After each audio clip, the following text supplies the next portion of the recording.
नमस्कार। तो चलतु आज गोटे वाटर कलर शिखा जोटा कि फास्ट गोटे सीधा लाइन टाणीबा।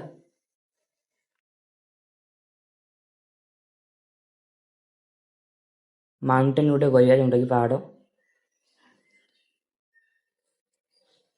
तो रेफरेन्स मोबाइल किसी खोजुली बाकी सेमती किसी रेफरेन्स पाइलिनी तो निज माइंड रू ही ड्राइंग टी कले।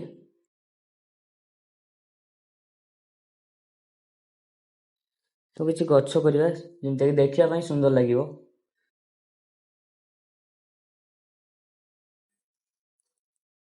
ओडिया रे कई वीडियो बनाऊना जोटा कि वाटर कलर उपरे किंबा ड्राइंग उपरे। तो मु भावुली मु तो देखी नहीं कहार बनइबा उपरे जे बनाउथिबे भल कथा। तो मु एबे स्टार्ट करछि आपण माने चाहिले देखिकी शिखि पारिबे नहले ऑफलाइन रे जदी क्लास करिया पई चाहुचंती मो संगे जोगाजोग करि परिबे।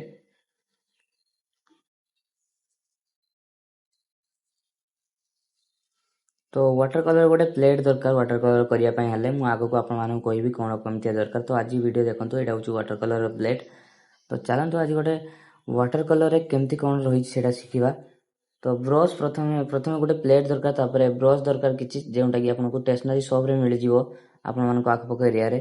किछि पानी रो टॉप दरकार जोंटा कि ब्रश को वॉश करिया पई। मार्किंग टेप दरकार मु एबे मार्किंग टेप यूज कर नाही काहे कि ना एबे सेमति दरकार नाही पेपर ऊपरे। तो मार्किंग टेप यूज कले पेपर टी मुड़ीबनी। तो वाटर कलर यूज करिया समय पेपर टी मुड़ी जाय थाए। तो पानी रे गोटे वॉश दवा। वाटर कलर अलगा पेपर हुएनी तो वाटर कलर पई पेपर टिके थिकनेस दरकार जोंटा कि 200 जीएसएम रो ऊपर थाए जोंटा कि मु एबे यूज करछि 230 जीएसएम रे।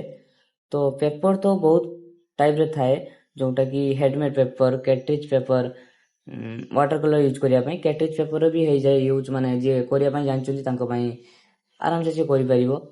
चित्रपट एमती वैरायटी टाइप रे पेपर थाए। तो एबे पेपर ऊपर को न जाई काम ऊपर ध्यान दवा। तो स्काई पई आमे ब्लू हल्का ग्रे नेलु। आगरू खाली पानी जो वॉश करथिलु तो हेटा सुकी जाईची जा फल एमती होची। तो पानी हल्का नवा पई पड़िबो थोड़ी रे नहीं ता ऊपर पेपर लगाया पड़िबो जा फल कि कलर टा स्प्रेड हे परियो माने कि आराम से ब्लेंड हे परियो जहा फल रे कि स्काई रे कि गुटे सॉफ्टनेस आसीबो जोंटा कि देखिया पई सुंदर लागियो। वाटर कलर रे एमती किसी प्रॉब्लम थाए जोंटा कि अधिका पानी देले पेपर उदा रही थाए और हल्का पानी देले पेपर ड्राई माने सुकी जाई थाए। तो वाटर कलर मीडियम रे एमती छुटिया मुटिया मिस्टेक हुए। तो आउरी बड़ बड़ याठू बड़ बड़ मिस्टेक हुए बाकी आपण जदी बहुत प्रैक्टिस करथिबे तो ताको हैंडल आपण माने करि परिबे। आपण माने एमती स्केच करंतु जेमती कि आपण माने आपनको स्टाइल ले सब्जेक्ट को सजै परिबे कोंठी घर रहिबो कोंठी गच्छ रहिबो कोंठी पहाड़ रहिबो तो देखिया पई सुंदर लागिबो। हाथ को स्ट्रांग बनेबार अछि माइंड को स्ट्रांग बनेबार अछि आर्ट गुटे दिन रो हुएनी तो ताको ट्राई करिया पई पड़े प्रैक्टिस रो ही सब दिन होई थाए।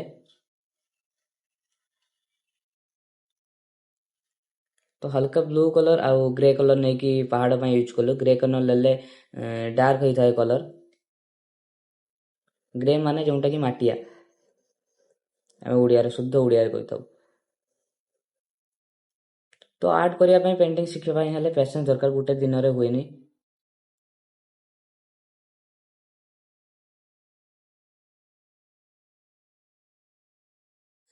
आपण माने डेली हाथ प्रैक्टिस पाई गोल करंतु त्रिभुज करंतु चतुर्भुज करंतु तो डेली प्रैक्टिस करंतु प्राय 10 मिनिट खाते प्रैक्टिस करला परे आपण माने ड्राइंग ऊपर को जानतु काहे कि ना सब दिन को टाइम दवा पई पड़े। तो सेठी हाथ आपण को फ्री करिया पई हेले से सब दिन ए सब दिन कहली से सब दिन डेली लाइफ रे यूज करंतु माने हाइस्ट 10 रु 15 मिनिट स्केच करिया पई बसंतु। किछि सुरिस गच्छ किंबा धान गच्छ अछि तो सेटा पई आमे येलो कलर अधिका आ ग्रीन कलर कम यूज करिवा। तो तापरे वाश दे देबा पानी ऊपर। तो जेमते कि डेली लाइफ रे स्केच प्रैक्टिस करंतु हाथ फ्री होवा पई। तो बारंबार कहूची काहे कि ना एटा दरकार खाली कलर ऊपर को माने धाई चलले होबनी प्रथमे तो स्केच हाथ तो माने स्केच होवा दरकार क्लियर।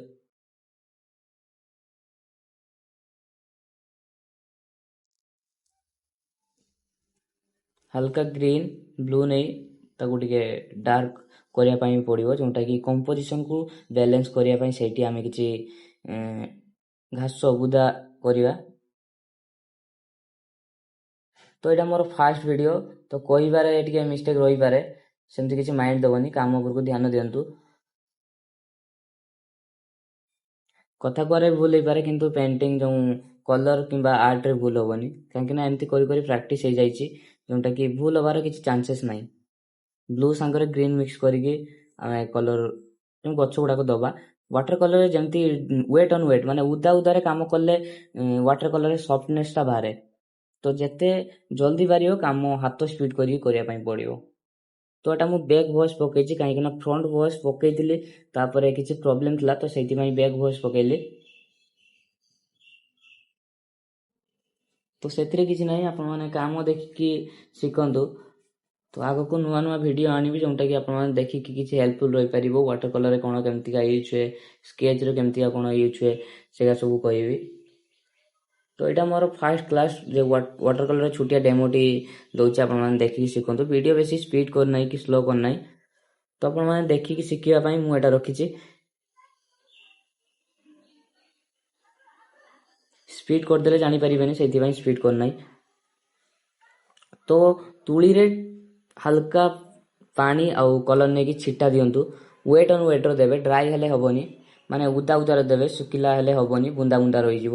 ତ ଏଟାକୁ ସ୍ପ୍ରେଡ୍ କରି, ମାନେ କି ମିଶିଯିବାର ଅଛି କଲର୍ ସାଙ୍ଗରେ, ଯାହାଫଳରେ ପତ୍ର କିମ୍ବା ଗଛ ଟାଇପ୍ରେ ଦେଖାଯିବ। ତ ପେଣ୍ଟିଂ ପ୍ରାୟ ସରି ଆସିଯାଇଛି। ଦେଖନ୍ତୁ ଯେମିତିକି ପେଣ୍ଟିଂ ବାଲାନ୍ସରେ ରହିବା କଥା ସେମିତି ଅଛି। ଫାର୍ଷ୍ଟ ପ୍ରଥମେ ତ ଅଛି ଆମର ସ୍କାଏ ବ୍ୟାକଗ୍ରାଉଣ୍ଡରେ ଅଛି, ତାପରେ ସେକେଣ୍ଡ ଲେୟାର ପଳେଇ ଆସିଛି ଆମ ପାହାଡ଼ରେ, ତାପରେ ଗଛ ପଳେଇ ଆସିଛି, ତାପରେ ଘାସ ରହିଛି, ତାପରେ ଏଇଠି ଛୋଟିଆ ଯେଉଁ ପେଣ୍ଟିଂକୁ ବାଲାନ୍ସ କରିବା ପାଇଁ ହେଲେ ସେଇଟା ଗୋଟେ ରହିବ ବୁଦା ଟାଇପ୍ରେ ରହିବ, ଯେଉଁଟାକି ଘାସ ଫାସ କିଛି ରହିବ। ତ ଶୁଦ୍ଧ ଓଡ଼ିଆରେ କହୁଛି, କାହିଁକିନା ହିନ୍ଦୀରେ ସମସ୍ତେ ଭିଡ଼ିଓ ବନାନ୍ତି, ଓଡ଼ିଆରେ ସେମିତି କେହି ନାହାନ୍ତି। ମୁଁ ଦେଖି ନାହିଁ ଯେଉଁଟାକି ପେଣ୍ଟିଂ ଭିଡ଼ିଓ କି ଛାଡ଼ୁଛି, ତ ଆପଣମାନେ ମୋ ପାଖରୁ ଦେଖିକି ଶିଖିପାରିବେ। ମୋର ଆର୍ଟ ଏକ୍ସପିରିଏନ୍ସ ଯେମିତିଆ ମୁଁ ଆପଣଙ୍କୁ ସେୟାର କରୁଛି। ଆହୁରି ଭଲ ଭଲ ଆର୍ଟିଷ୍ଟ ମାନେ ଅଛନ୍ତି, ତାଙ୍କ ପାଖରୁ ବି ଦେଖିକି ଶିଖିପାରିବେ। ଖାଲି ମୁଁ ନୁହେଁ, ବହୁତ ଭଲ ଭଲ ଆର୍ଟିଷ୍ଟ ମାନେ ବି ଅଛନ୍ତି। ବାକି ଆପଣଙ୍କୁ ଦେଖିକି ଶିଖିବାର, କାମ କରିବାର ଅଛି। ଖାଲି ଦେଖିଲେ ହେବନି, କାମ ଆପଣଙ୍କ ଲାଇଫ୍ରେ ମାନେ କି କାମରେ ୟୁଜ୍ କରିବା ପାଇଁ ଅଛି। ଯେଉଁ ଆର୍ଟିଷ୍ଟ ପାଖରେ ବି ଦେଖନ୍ତୁ, କାହିଁକିନା ବାକି ଶିଖିବାର ଅଛି। ଆପଣ କାମ ଯଦି ୟୁଜ୍ ନ କରିବେ, ସେଟାକୁ ଦେଖିକି କିଛି ଲାଭ ନାହିଁ। ପେଣ୍ଟିଂରେ ଯଦି କରିୟର ବନେଇବା ପାଇଁ ଚାହୁଁଛନ୍ତି, ଆପଣମାନଙ୍କୁ ଫୁଲ୍ ପ୍ରାକ୍ଟିସ୍ କରିବା ପାଇଁ ପଡ଼ିବ। ପ୍ରାକ୍ଟିସ୍ରେ ବି ସବୁ ଜିନିଷ ଆସିଥାଏ।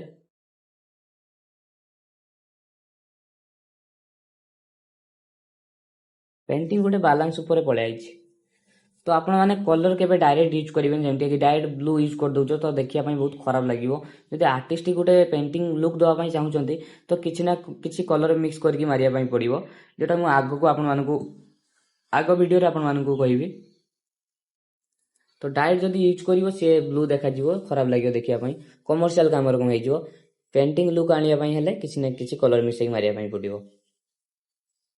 ବାରମ୍ବାର କଥା ରିପିଟ୍ କରୁଛି, କାହିଁକିନା ଆପଣଙ୍କୁ ମାନେ କି ଜାଣିକି ମନେ ରହିବା ଦରକାର, ସେଥିପାଇଁ ବାରମ୍ବାର ସବୁ କଥା ୟୁଜ୍ କରୁଛି। ତ ପେଣ୍ଟିଂ ପ୍ରାୟ ଶେଷ ହେବାକୁ ଆସିଛି। ତ ଏଇଟା କିଛି ଘାସ ବଗେରା କରିଦେବା। ବଗେରା ମାନେ ହିନ୍ଦୀ ଦେଖି ଦେଖି ହିନ୍ଦୀର ବି କିଛି କଥା ପଳେଇ ଆସୁଛି।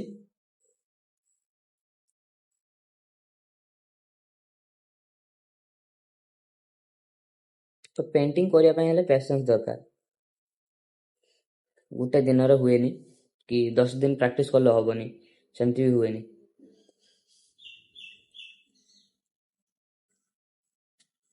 ୱାଟର କଲର୍ରେ ବହୁତ ପିଲାମାନଙ୍କର ପ୍ରୋବ୍ଲେମ୍ ରହିଛି, ଯେଉଁଟାକି କ'ଣ ସ୍କାଇ କରିପାରନ୍ତିନି କିମ୍ବା ଗଛ କରିପାରନ୍ତିନି।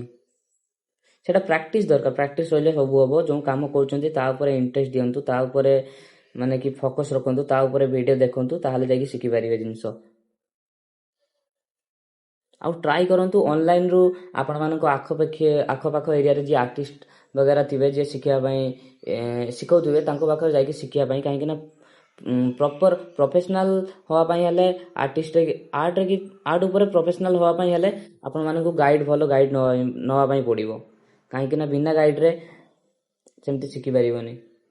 ଅନଲାଇନରେ ଶିଖିପାରିବ, ବାକି ସେମିତି ଯେଉଁଟାକି ଅଫଲାଇନରେ ଯେମିତି ଗାଇଡ଼ ଦେବେ ଯେଉଁ ଟିଚର, ତ ଅନଲାଇନରେ ସେମିତି ଗାଇଡ଼ ଦେଇପାରିବେନି। ଅଫଲାଇନରେ ସବୁଠୁ ବେଷ୍ଟ, ବାକି ସିଏ ଶିଖେଇବା ଦରକାର, ଠିକ୍ ଅଛି ନା। ତ ପେଣ୍ଟିଂକୁ ବାଲାନ୍ସ କରିବା ପାଇଁ ହେଲେ କିଛି ସ୍କାଇଟି ଫାଙ୍କା ଲାଗୁଥିଲା, ମାନେ ଆକାଶ ଫାଙ୍କା ଲାଗୁଥିଲା, ତ କିଛି ଚଢ଼େଇ କରିଦେଲୁ। ଏଇଟା ଆପଣମାନଙ୍କ ମାଇଣ୍ଡରେ ମାନେ କାମ କରି କରି ଏମିତି ହେଇଯିବ, ଆପଣମାନେ ଯେଉଁଟା ଯେଉଁଠି ବି ୟୁଜ୍ କରିବେ ସେଇଟା ପରଫେକ୍ଟ ଦେଖାଯିବ। ବାକି ସେତିକି କାମ କରିବା ଦରକାର। ସେତିକି କାମ କଲା ପରେ ଆସିଯିବ, ନିଜ ଭିତରେ ଆସିଯିବ ଯେ ଏଇଠି ଏମିତିଆ ୟୁଜ୍ କରିବି, ସେଇଠି ସେମିତିଆ ୟୁଜ୍ କରିବି। ତ ପେଣ୍ଟିଂ ପ୍ରାୟ ଶେଷ। ତ ଭିଡ଼ିଓ ଦେଖିବା ପାଇଁ ହେଲେ ମୋ ସାଙ୍ଗରେ ଯୋଡ଼ିକି ରୁହନ୍ତୁ। ଆଗକୁ ନୂଆ ନୂଆ ପେଣ୍ଟିଂ ଭିଡ଼ିଓ ଆସିବ, ଦେଖା ହେବ ନେକ୍ସଟ ଭିଡ଼ିଓରେ।